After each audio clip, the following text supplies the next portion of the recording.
Nous voilà donc lancés ensemble dans une nouvelle année, un réveillon prudent pour beaucoup d'entre nous, pas d'effusion, pas de rassemblement massif ou de fête d'ampleur, Covid oblige.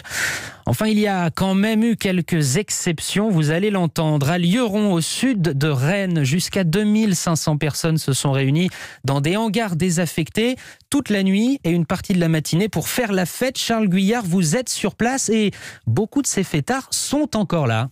Oui, et ce matin, sous un froid soleil d'hiver, certains sont assoupis dans les voitures, d'autres petits déjeunent, coffres ouverts. Et au loin, on entend encore le son de la musique électronique s'échapper des hangars où a été organisée une gigantesque rave party. Impossible de connaître le nombre exact de participants, mais au plus fort de la fête cette nuit, ils étaient plus de 2500 à danser, selon la préfecture. La plupart jeunes, 20-30 ans. Certains sont venus de loin, parfois de très loin, et même de l'étranger, de Belgique, notamment Julie. Elle est venue presque en voisine de la Bretagne. Elle est arrivée aux alentours de 23 heures, elle ne sait plus vraiment, après 3 à 4 km de ralentissement sur la 2x2 voies, juste à côté. On veut faire la fête, mais on n'est pas inconscient non plus. Enfin, on essaye de respecter les gestes barrières. Il y a les masques et tout, dans l'info, ils l'ont dit. Ne buvez pas dans les bouteilles des autres, prenez soin de vos proches et de vous aussi.